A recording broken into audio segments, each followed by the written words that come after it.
Sextou na Universidade. Começa agora o Somos Um. Universitários Missionários na Rede 316. Então é isso, galera. Somos Um tá no ar nessa sexta-feira aqui na sua 316, 3 de março de 2023. Meu querido pastor Marcelo Santos está por aqui já e a gente vai falar sobre o cristão e a política. E a primeira pergunta já para o pastor Marcelo, já para poder a gente aquecer aqui o nosso papo, é por que você sentiu necessidade de falar aí de trazer para a gente, né, essa série de programas sobre política, pastor Marcelo? Isso aí, Nayan. Nós vamos fazer em todo mês de março programas sobre política. E por quê, né? Por que falar sobre política? Para entender um pouco sobre por que vamos falar sobre política, é preciso explicar o que é o Ministério Somos Um. O Ministério Somos Um, alguns dos nossos ouvintes talvez estejam chegando agora, talvez estejam conhecendo agora, receberam essa notificação, né? Talvez estejam aí no YouTube, que chega o vídeo um pouco depois do que a gente gravou, mas esse vídeo chegou aí para você e você está se perguntando o que é o Projeto Somos Um. O Projeto Somos Um, ele existe para capacitar o universitário cristão, aquele irmão de igreja, aquele jovem, aquele adulto, aquele adolescente que está na universidade e se vê num mundo completamente diferente, um mundo com umas regras próprias, com uma cultura própria e muitas vezes com algumas perguntas que esse jovem não tem como responder ou que nunca pensou em responder. E aí nós falamos no Projeto Somos Um, falamos sobre a defesa da fé, falamos sobre a evangelização discipuladora, treinamos os jovens na evangelização discipuladora, trabalhamos questões espirituais, questões devocionais, né? E trabalhamos a questão da cosmovisão cristã, ou seja, como interpretar o mundo e não apenas as questões espirituais, porque a gente entende que ser cristão não é uma coisa que você faz só no domingo, mas que você é cristão também na universidade, você é cristão no mercado de trabalho, você é cristão quando pega ônibus, quando anda de moto, quando está jogando futebol. Existe um jeito cristão de ver, de fazer tudo isso, e um jeito cristão de ver tudo isso. E aí entra a política. A política no meio universitário é um assunto quente. Está sempre quente, está sempre bombando. Historicamente, desde muito tempo, os universitários são muito envolvidos na política, nos movimentos estudantis, nos movimentos políticos. E é impossível você não ter uma posição. Você é cobrado a ter uma posição política na universidade. E além disso, essa questão política hoje está realmente não apenas na universidade, mas em toda a nossa sociedade. Não é? É uma coisa que realmente se espalhou e entrou forte nas igrejas. Eu deixei propositalmente de falar de política nos últimos meses. Né? A última vez que a gente falou um pouco sobre política foi sobre celebrando o Natal em tempo de polarização, né? Lá em dezembro.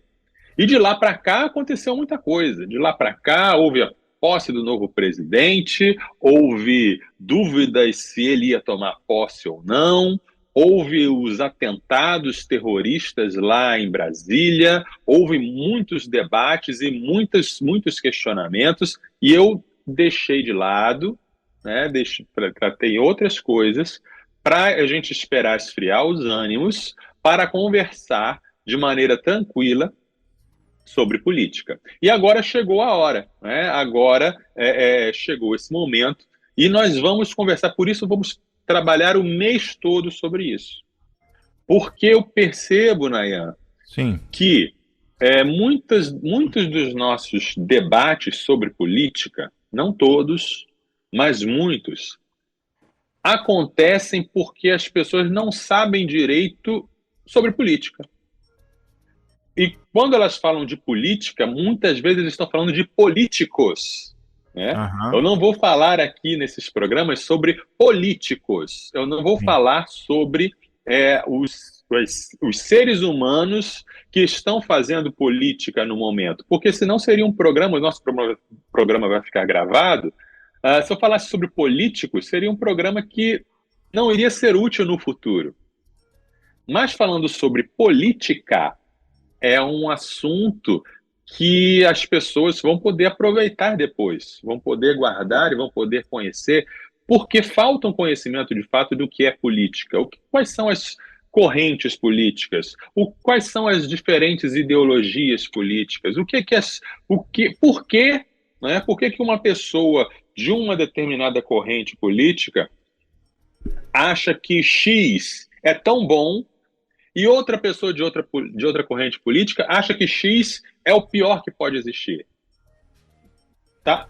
Tirando a parte, claro, que a gente tem no Brasil um problema muito sério que é a corrupção, tem muita gente que não tem uma convicção política, mas só está ali para ganhar dinheiro e só está ali para meter a mão no bolso e vai com a proposta que for mais conveniente. Tirando essa parte, existem políticos honestos em todos os campos. E tem gente que é bem intencionada e que estudou e que defende com unhas e dentes um determinado curso de ação e outro que defende o oposto. E aí a gente fica, por que isso?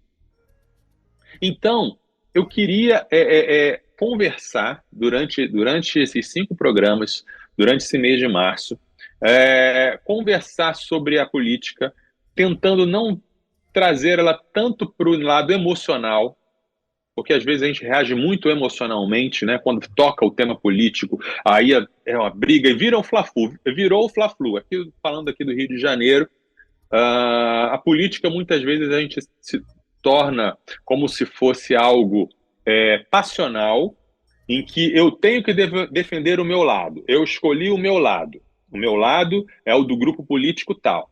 E aí, mesmo que porque é assim que acontece nas torcidas de futebol, né? Se o meu time de futebol, o meu jogador, dá uma entrada violenta no outro, dá um chute na canela do outro, eu vou dizer assim, não, isso é do jogo, não é? Futebol é esporte de contato, isso aí não foi nada, né? Segue o jogo. Porém, se o time adversário dá a mesma canelada no meu jogador, eu vou dizer, juiz, para tudo, olha aí, agressão, né? Tem que expulsar.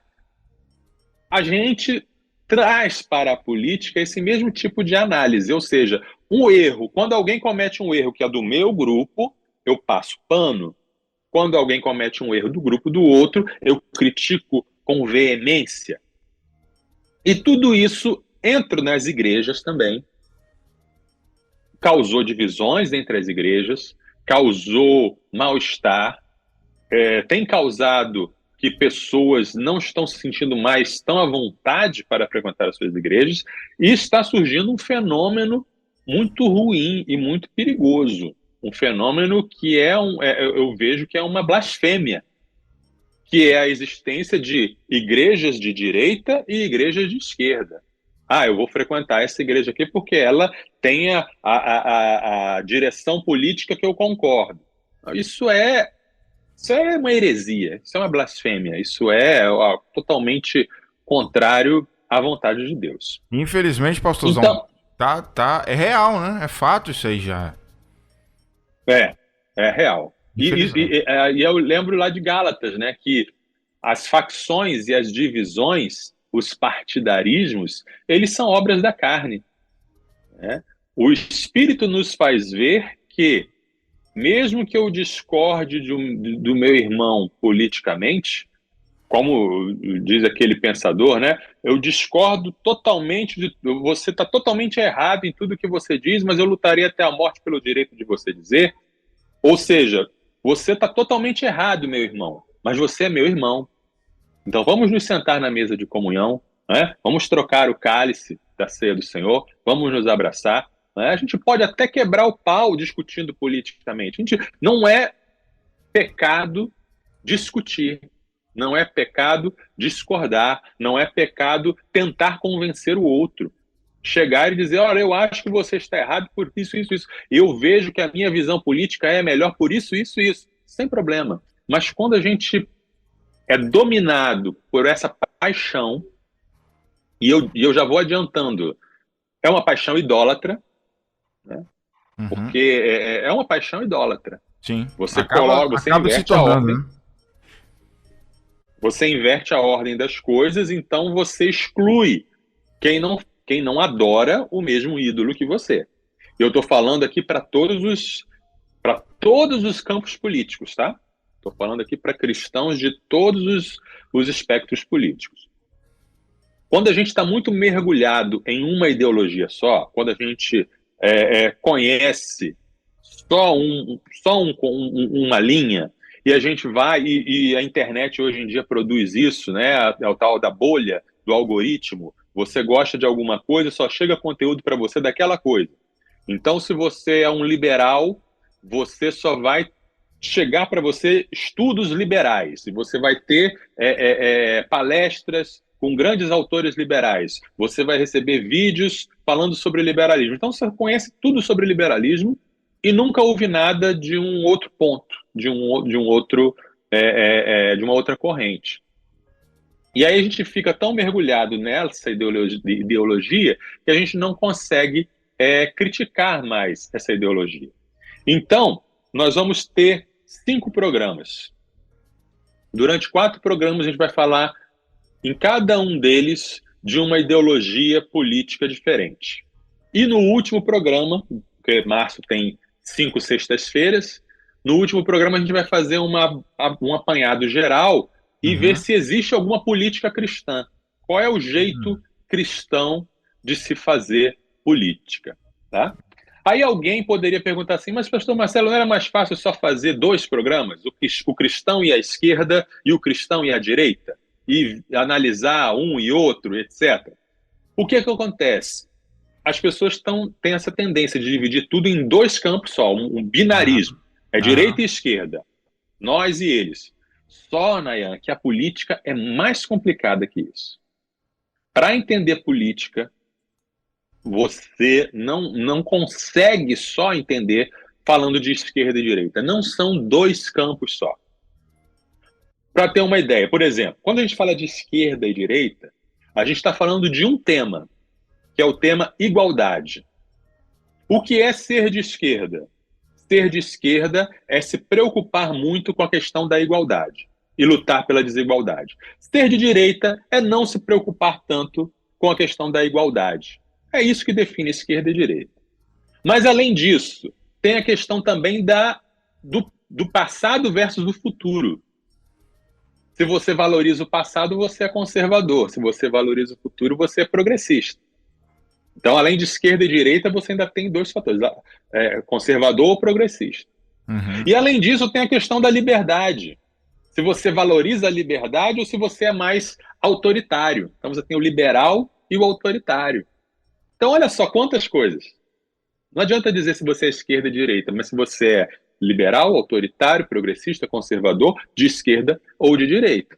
Então, e por aí vai. E dentro dessas questões, tem várias diferençazinhas, né? Vai se aprofundando. Então, por isso que a gente vai basear esses nossos programas nesse livro aqui. Quem vai nos ouvir no YouTube vai ver que é o livro Visões e Ilusões Políticas, uma análise e crítica cristã das ideologias contemporâneas, do David Koyzis, edição Vida Nova, tá? Esse livro aqui me ajudou muito e o que a gente vai conversar aqui vai ser baseado nesse livro, porque ele disseca as várias ideologias políticas, não apenas esquerda e direita, mas várias ideologias diferentes, e ele fala o que essas ideologias têm de bom, ou seja, por que tem pessoas que apoiam essa ideologia, o que essa ideologia tem de errado e de perigoso, e por que essa ideologia pode se tornar um ídolo. Porque o grande problema é quando a ideologia ela se torna uma idolatria, né? Então é assim que nós vamos fazer cada um dos programas. A gente vai pegar uma delas e aí a gente vai, ao final, fechar isso. E eu espero que ao final dessa série de programas, os universitários missionários e os cristãos em geral estejam bastante atentos e conhecendo bem o que são as ideologias políticas. Pronto, beleza então. Agora 3 horas e 23 minutos, né? Fica o convite mais uma vez para você que está chegando agora para poder bater esse papo com a gente, né? Interagir, deixar sua pergunta, seu comentário. Né? O pastor Francisco já chegou por aqui. Pastor Marcelo Santos, Deus te abençoe. Grande pastor Francisco. Muito obrigado, muito importante esse tema. Companheiro, Deus te abençoe, tá ok? Deus salve o nosso Brasil. Colocou aqui o nosso querido pastor Francisco Rosa. Bom, então a gente quer saber do senhor logo de cara, após aí esse esclarecimento sobre essa sequência de programas, né? O que é ideologia política, pastor Marcelo Santos? Afinal, o que é isso, né? Uma ideologia política. Isso aí, vamos lá. Baseado aqui na definição do Coises, né? Uma ideologia, quando fala ideologia, é sempre uma falsificação da realidade. Uma ideologia, ela mascara a realidade, ela pega a realidade e ela mostra apenas uma parte dela.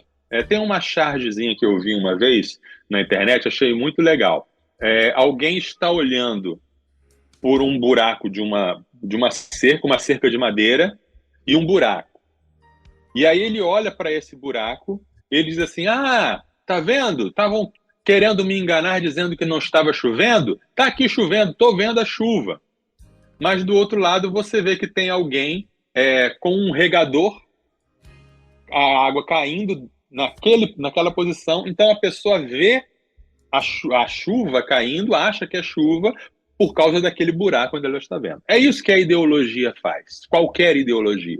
Ela pega um pedaço da realidade e faz você acreditar que aquele pedaço é tudo. E dá uma explicação e acha que essa explicação é a explicação para tudo.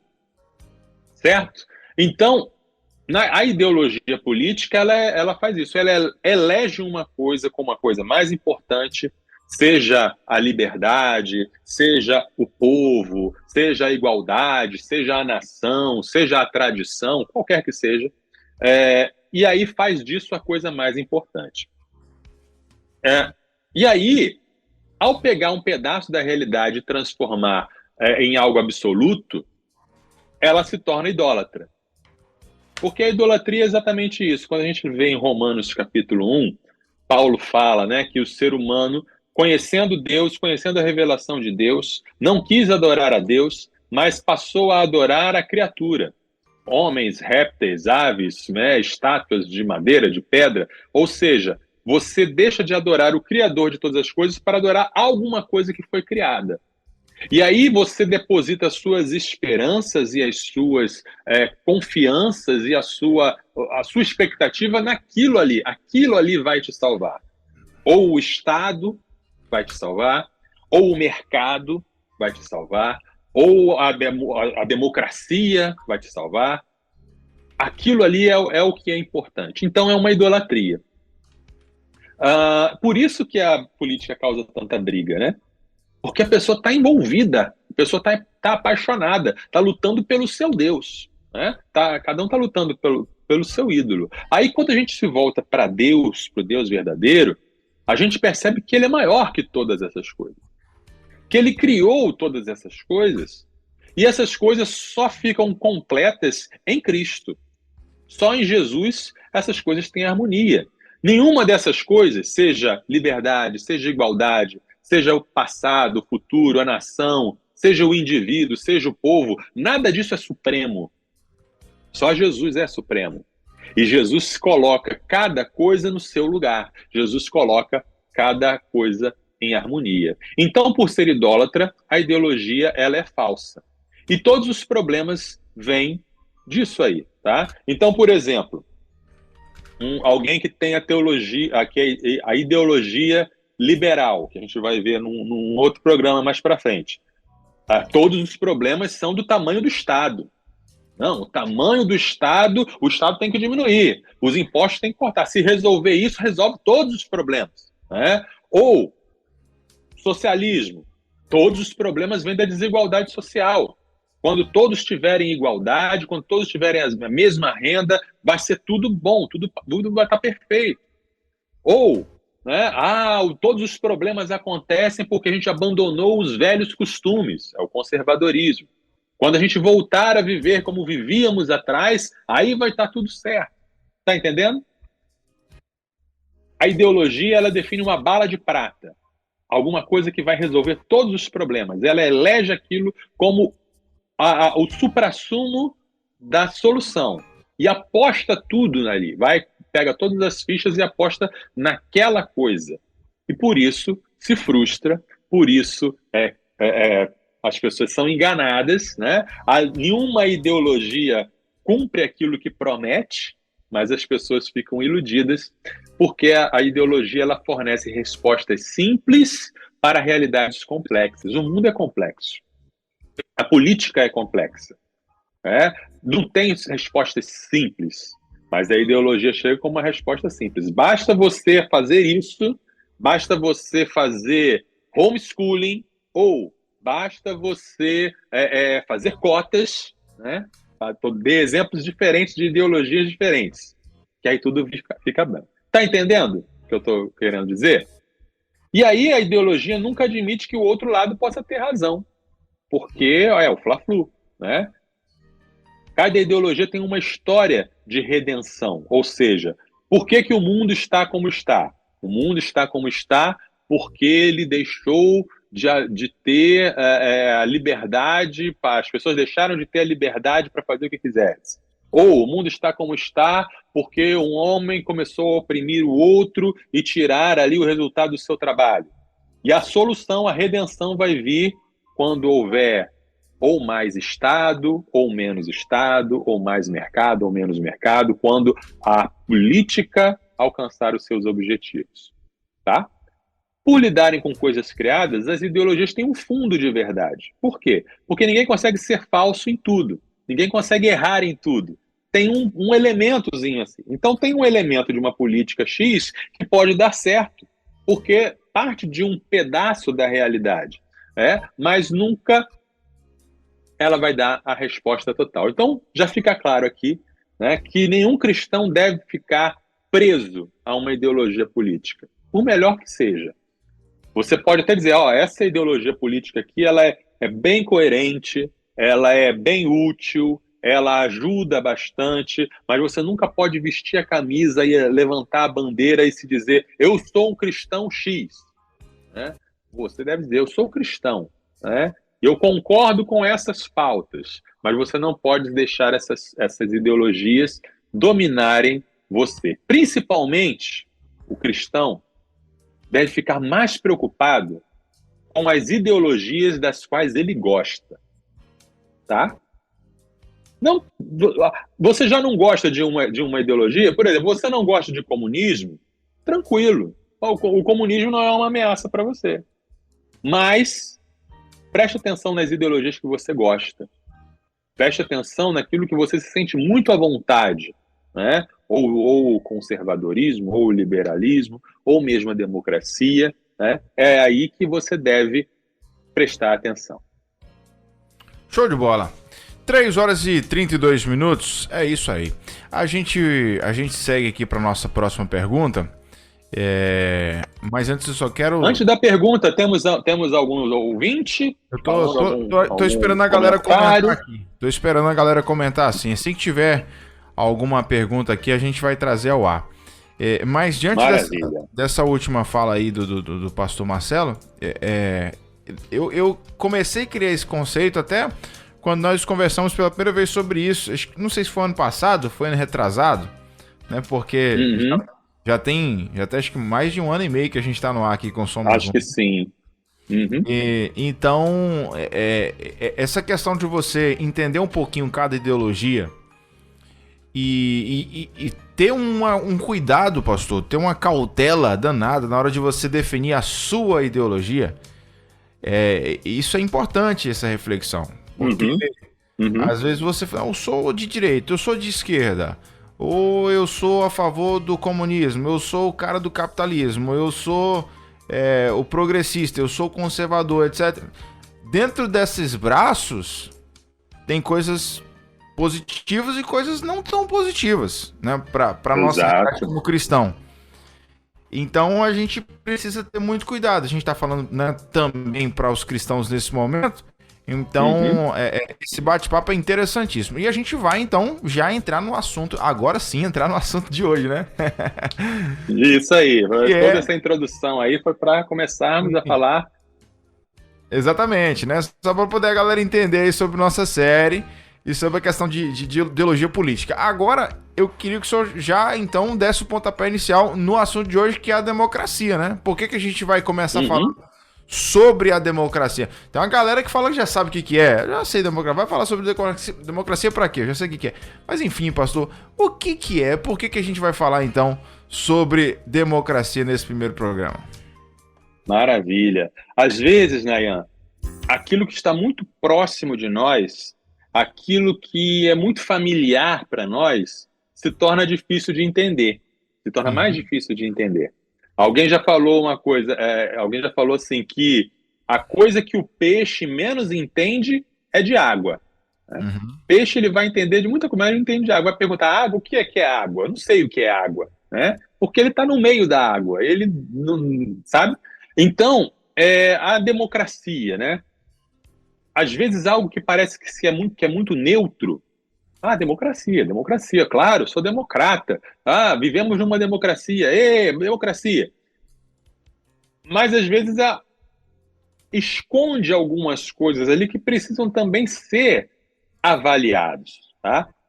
Muito se falou sobre democracia nos últimos meses. Né? Muito se falou. E houve grandes conflitos.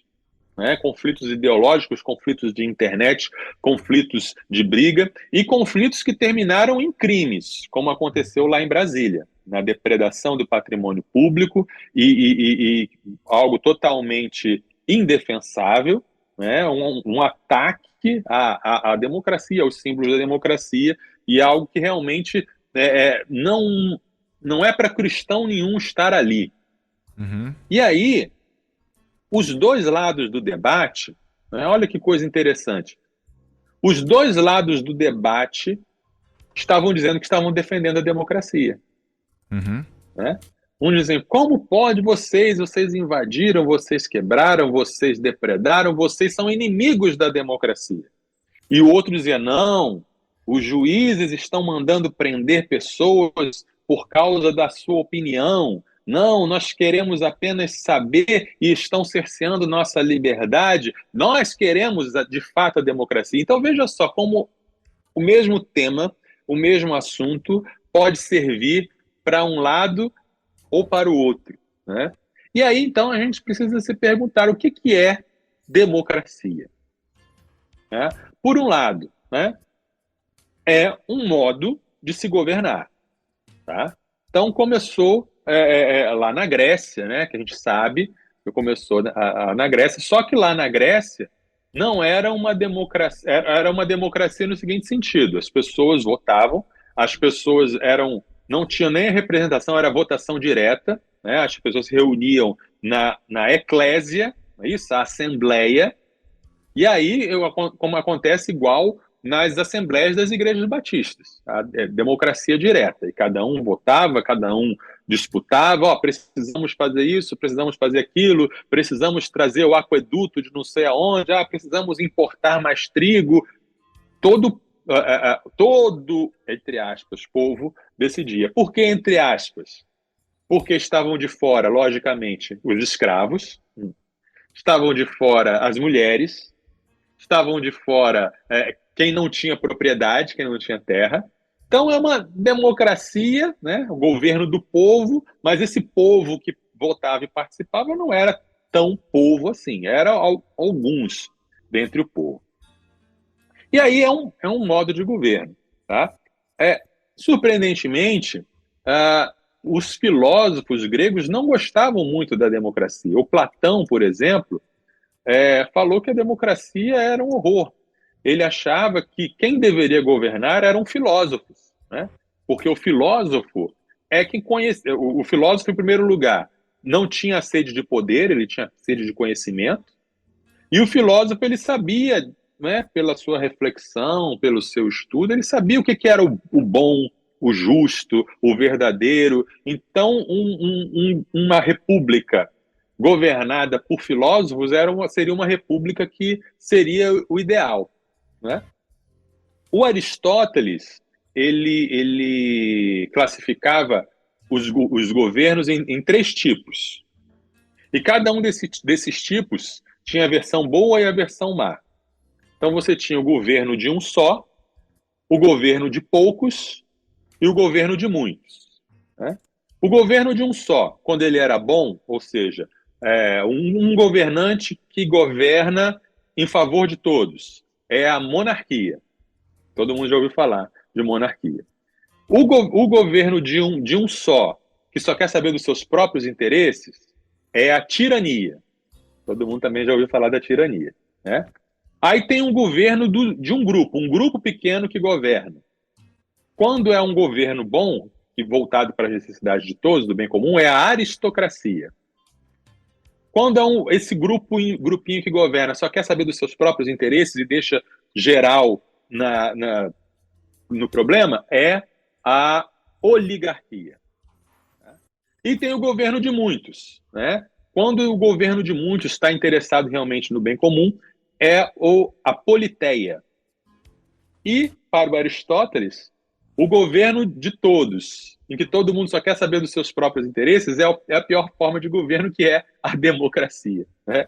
Então, o Aristóteles também não fazia muito caso da democracia. O fato é que lá no século XVIII foi retomado esse ideal de democracia, né? Aí vem o Rousseau, vem o Voltaire, vem o Montesquieu, e falam sobre a divisão do governo em 3 poderes: executivo, legislativo, judiciário, fala da importância do voto. E aí, durante os séculos, foram sendo conquistados cada vez mais o direito ao voto, né? Aí veio o direito do voto da mulher, né? Veio o direito ao voto das populações negras, né? Que mesmo depois da abolição ainda demorou um pouco para o negro ter acesso ao voto.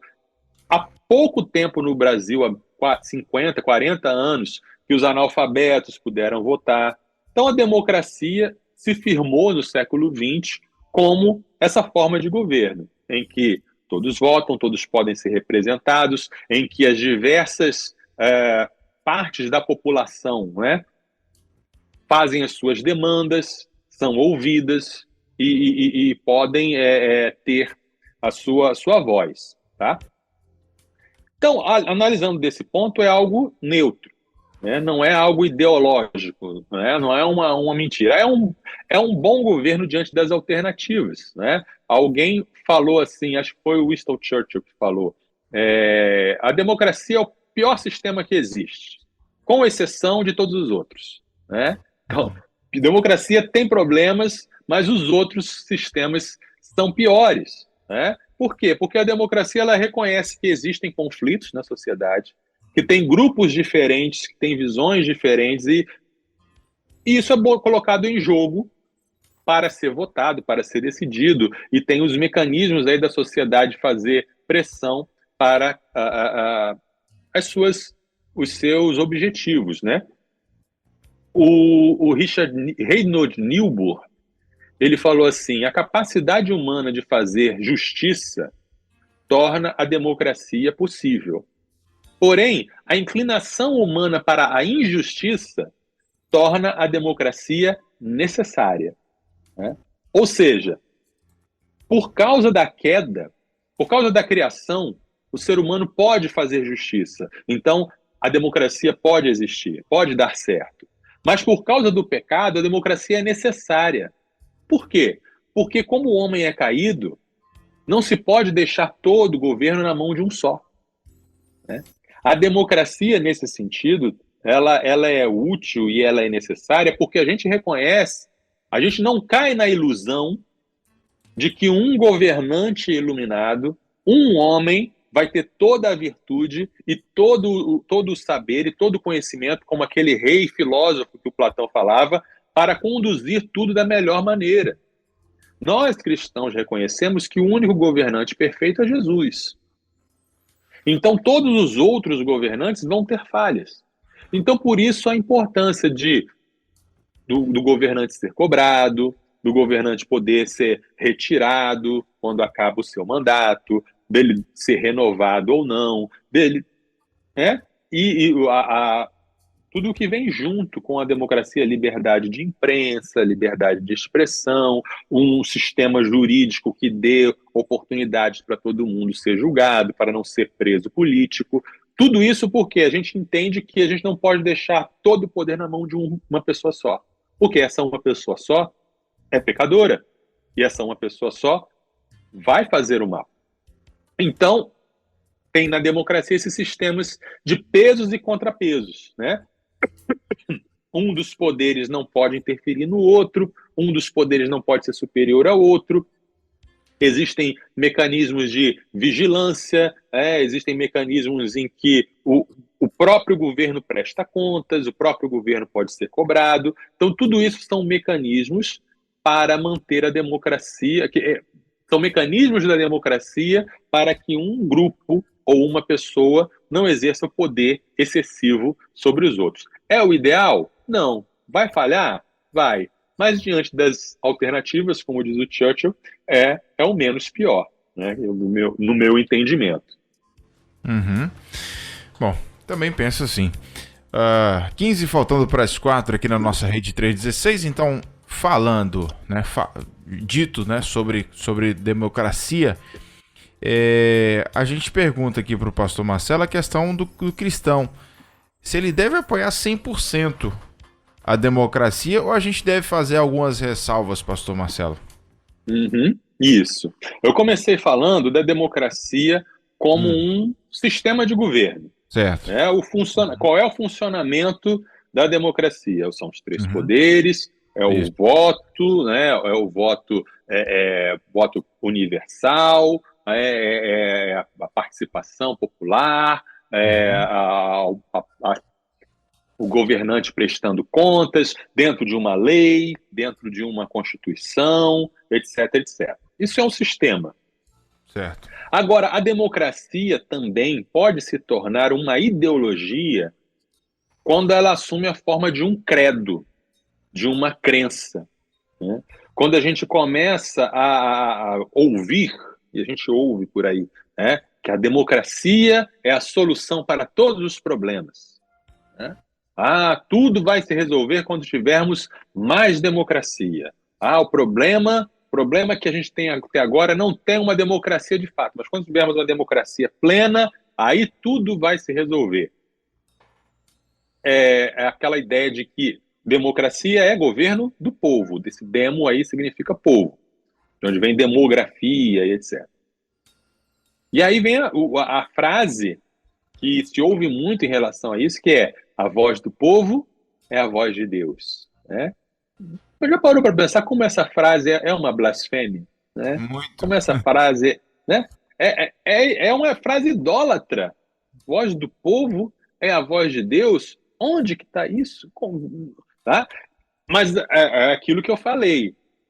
De tanto a gente ouvir, de tanto a gente ser tão familiar para nós, isso entra na nossa mente e a gente absorve como se fosse natural. É a cosmovisão, né? Então, quando a democracia ela vira um democratismo, ou seja, uma crença que a democracia é a melhor coisa, que ela resolve tudo, a gente realmente passa a acreditar que a voz do povo é a voz de Deus. É aquele pensamento: se todo mundo está fazendo, deve ser certo, né? É aquela frase que o vendedor usa para empurrar um produto para você. Como é que o vendedor fala? Tá saindo muito. Isso aqui tá saindo muito. Todo mundo está comprando. Qual é a mentalidade que está por trás disso? Bom, se todo mundo está comprando, é bom. Eu não quero ficar de fora. É o gatilho da prova social, né? Gatilho Exato. Mental. Exatamente. E aí vem a voz da nossa mãe que diz: se todo mundo pular de uma ponte, você vai pular também? Mas tem muita gente pulando, né? Tem muita gente pulando, tem muita gente que vai na onda, né? Quando a gente vê, por exemplo, aquela questão que a gente fala muito, já falou várias vezes do problema, questão LGBTQIA+, né? Tem gente dentro das igrejas dizendo assim, não, a sociedade mudou. Hoje em dia todo mundo aceita. Então a igreja tem que aceitar também. Tá entendendo? Ou seja, é a validação social, exatamente. Isso vem de um pensamento que coloca a democracia como o valor supremo. O que o povo quer, o que o povo gosta, é isso que é importante. Tem uma frase que está na Constituição, e não tem o que fazer, está na Constituição. Não dá para mudar a Constituição, porque é pétreo lá. Né? Todo poder emana do povo, e em seu nome será exercido. É o preâmbulo. Né? E aí depois é que tem uma frase lá, confiamos em Deus, com a ajuda de Deus. Mas a primeira frase é essa, todo poder emana do povo, ou seja, coloca a autoridade, a fonte de autoridade no povo. Né? Então eu não posso rasgar a Constituição, porque eu estou debaixo legalmente da Constituição como cidadão brasileiro, mas eu posso dizer, isso me incomoda, essa frase me incomoda, essa frase eu não concordo. Igual o hino nacional, né? Tem duas frases do hino nacional que eu não canto. Né? Ó, pátria amada, idolatrada, salve, salve, eu não canto idolatrada.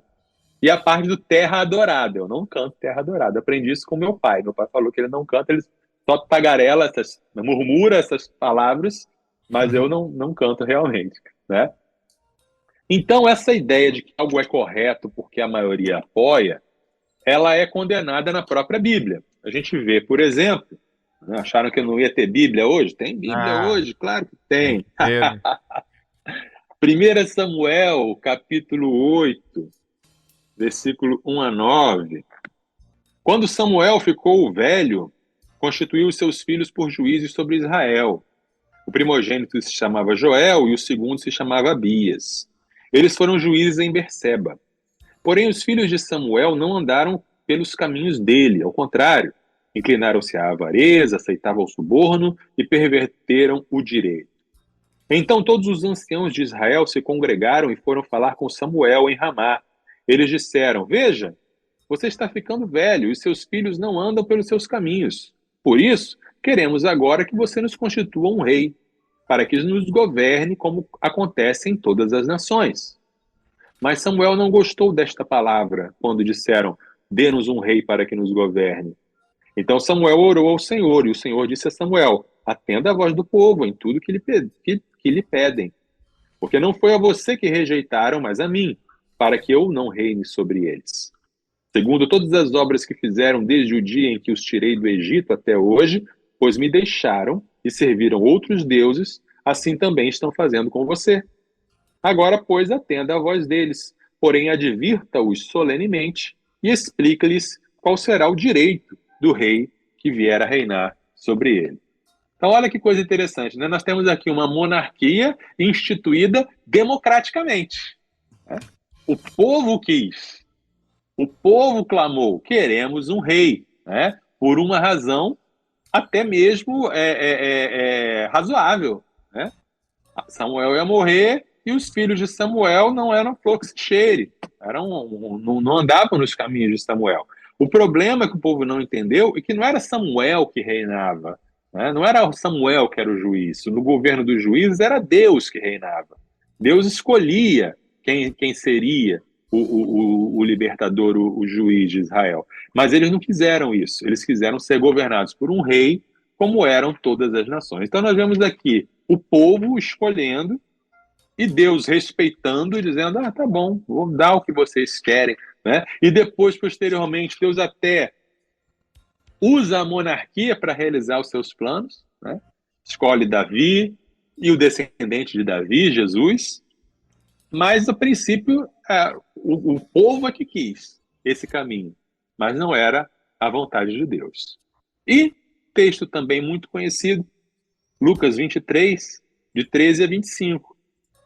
Pilatos então reuniu os principais sacerdotes, as autoridades e o povo e lhes disse, vocês me apresentaram este homem como sendo um agitador do povo, mas tendo-o interrogado na presença de vocês, nada verifiquei contra ele dos crimes de que vocês o acusam.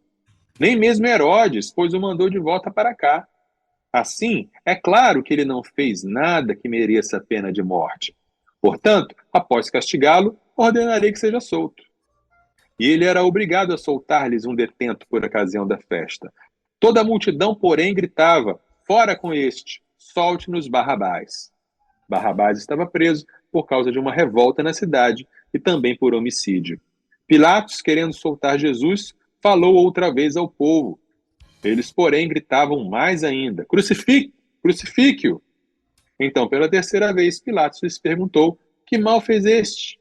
De fato, não achei nada contra ele para condená-lo à morte. Portanto, depois de o castigar, mandarei soltá-lo. Mas eles insistiram, com grandes gritos, pedindo que fosse crucificado. E o clamor deles prevaleceu. Não, a voz do povo não é a voz de Deus. Muitas vezes a maioria toma decisões que não são a melhor. Não é porque a maioria decidiu que essa decisão foi a melhor. O povo quis Barrabás, porque Barrabás era um líder revolucionário, um líder que tinha sido preso realmente matando romanos, e Jesus tinha muito aquela conversa de paz, de amor, de dar a outra face, e montou no jumentinho. Quando ele montou no jumentinho, eles esperavam: opa, é agora? Mas ele não fez nada, deixou que os romanos o prendessem, então o povo se desiludiu. Não, queremos um rei mais ativo, queremos um rei mais combativo, e se Jesus não serve para a gente, crucifica, fora com ele. Foi a decisão do povo, né? Em nome da democracia, pode-se oprimir. Na Revolução Francesa, a gente vê muito isso. Eu falei dos teóricos da democracia, o Rousseau, Voltaire, Robespierre, Montesquieu, que escreveram coisas lindas sobre a democracia, sobre o governo do povo. Mas na Revolução Francesa, em nome desse governo do povo, se matou muita gente. Em nome desse governo do povo, se torturou muita gente. Foi o período chamado período do terror. Milhares e milhares de pessoas morreram. É em nome do povo, em nome da democracia, né? Um governo da maioria pode oprimir uma minoria. Já parou para pensar isso? Né? Quando uma democracia entende assim: não, nós somos o governo da maioria, então não queremos saber das minorias, não. Você não tem poder de voto? Não quero saber de você. Né? Vamos governar aqui para esse grupo. Aí você tem injustiças sociais, aí você tem opressão de um grupo majoritário sobre um grupo minoritário.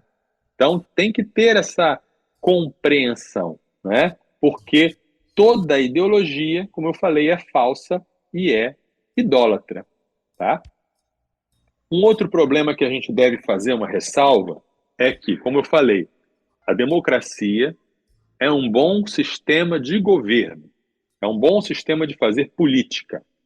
Mas a gente não pode deixar o âmbito da política entrar em outros reinos, em outras esferas que não sejam política. Quando a ideologia da democrática entra na cabeça, existe uma tendência de estender a democracia para áreas em que ela não cabe. Um exemplo, escola. A escola não precisa ser uma democracia. A sala de aula não precisa ser uma democracia. O professor, ele pode e deve ter autoridade absoluta. Não é o aluno que decide o que ele vai estudar, se vai estudar, qual vai ser a matéria. Tem educadores que ficam com essa mentalidade da democracia e exportam para a escola uma ideologia democrática que acham que tem que ser democracia na escola. Não tem. Outro exemplo, família. Tem famílias que querem ser democracias e família não é democracia. Tem famílias que querem que o filho vote e participe para tomar decisões sobre a vida da família. Não. Família não é democracia. Família é uma aliança em que existe um líder. E aí, podem me criticar aí. Um líder, o marido, uma auxiliadora, idônea, a esposa. e tem os que estão debaixo da autoridade desses dois, do líder e da vice-líder, da auxiliadora, os filhos. Não é democracia. Não é para ser democracia. Não precisa ser democracia. Né? E aí tem pais hoje em dia lutando com os filhos porque o filho está crescendo achando que vive numa democracia dentro de casa. Não. Né? Isso causa problemas. É a confusão. Né? A própria igreja. Tá? Nossa denominação, nossa tradição denominacional é democrática. Nós escolhemos, nós como batistas, escolhemos nos organizar como democracias. Mas nem toda a igreja precisa ser assim. Você tem a igreja metodista, que é episcopal, você tem a igreja católica, que é uma monarquia, e eles não precisam, as igrejas não precisam ser governos democráticos. Nós somos porque escolhemos ser. Mas cada igreja é livre, é um outro campo, é uma outra esfera, é uma outra situação. Né? Então, essa é uma tentação que a ideologia democrática pode causar para as pessoas se a gente não prestar atenção. Né? Concluindo, Nayan, não sei se tem alguns ainda perguntas ou comentários dos ouvintes, mas eu queria concluir lendo aqui um trechinho do livro do David Koyzis, repetindo aí Visões e Ilusões Políticas, em que ele fala assim: temos bons motivos para apreciar a democracia constitucional e as oportunidades que ela confere aos cidadãos de participar do processo político. O sufrágio universal, quer dizer, o voto universal e igualitário, as eleições verdadeiramente competitivas e a liberdade de participar do debate público são êxitos dignos de celebração. Todavia, devemos evitar a suposição de que a democracia é sinônimo de governo justo. Não devemos pressupor que a democracia represente o estágio final de uma história redentora e o ponto culminante do desenvolvimento de toda a constituição política. A democracia pode ser um bem, mas não é um Deus. Show de bola, maravilha. Hoje a galera acho que ficou meio receosa aqui de participar com a gente. O pessoal decidiu só ouvir, né? Deixa eu só ouvir para saber aí. É um assunto um pouco delicado também, né? Aí tem as pessoas, né, que tem medo de se arriscar nesse tipo de. Isso aí. De assunto. Creio que na semana que vem o pessoal vai participar um pouco mais. Por que, pastor, você acha? O tema do próximo programa é o cristão e o socialismo. Socialismo, pronto. Beleza. Hoje a gente falou sobre a democracia. Então, na semana que vem é o socialismo, o nosso tema aí do Somos Um, Universitários Missionários. Mas eu queria fazer uma pergunta que eu fiquei fiquei pensando aqui enquanto o senhor explicava em relação à questão da denominação batista. O senhor tem alguma informação histórica sobre o porquê que a denominação batista escolheu a democracia para Sim. ter aí como seu regime, né, sua doutrina, enfim. Isso, então. Os batistas, eles escolheram a democracia com base no entendimento da doutrina do sacerdócio universal dos crentes. Né? Porque os batistas, eles entendem que a igreja ela é constituída somente por cristãos regenerados. Okay. Diferente de outras denominações que batizam o bebê, né? Que a pessoa já nasce sendo parte da igreja. Nos batistas, não. Você teve um encontro pessoal com Jesus, você fez a sua pública profissão de fé, você foi batizado consciente, você é um membro da igreja. Então, como na igreja batista todos os membros são, a princípio, salvos, né? E a princípio tem o Espírito Santo, todos então são sacerdotes. Então o Espírito Santo ele fala através de todos. Porque existe também o princípio do livre exame das Escrituras, né? Então, cada um tem a sua Bíblia, cada um tem o Espírito Santo, cada um lê a Bíblia e Jesus, como o Senhor da igreja, fala com cada um, porque Jesus é o cabeça e cada um é um membro. Então, por isso, todos os membros têm autoridade para governar. Entendi. Então, por isso, o governo democrático, né? Diferente de outras teologias, né? Outras teologias você tem Jesus governando através do Papa, e do Papa o cardeal, o bispo, o padre, e você tem um membro comum, que apenas recebe. Na Igreja Batista, a gente tem entendimento que não existe membro comum, né? Todos são membros do corpo de Cristo, todos são iguais, têm livre acesso a Deus, por isso todos votam, por isso todos, olha, eu tenho essa consideração, eu acho que a gente deveria fazer isso, eu acho que... E aí o governo é realizado democraticamente, mas é democraticamente debaixo da soberania de Cristo. É uma democracia que tem um rei, né? Existe um rei, existe um monarca, um soberano. A democracia é só entre nós humanos aqui na igreja. Show de bola! Dito isso, 4h04 aqui na nossa rede 316, né? O Valnei chegou aqui agora, né? Lá de Conquista. Boa tarde a todos da rede 316, todos da equipe. Esse é um tema muito bom, né? Tá aqui elogiando o tema de hoje. A minha querida Marta Cabral, boa tarde, Nayan, pastor Marcelo. Estava aguardando ouvir o posicionamento do pastor Marcelo. Compartilhei aqui o link com diversos irmãos e grupos chamando a atenção para o tema. Chamando a atenção para o tema. Marta Cabral, lá de Gandu, na Bahia, está sempre na livraria lá acompanhando a gente. Obrigado, Marta, pela sua contribuição aqui com a gente. Pastorzão, é isso. Tem mais alguma coisa para concluir aí dentro desse assunto? Quer chamar a galera para conhecer mais? Você já falou sobre o Somos Um no início, se quiser endossar aí sobre esse ministério.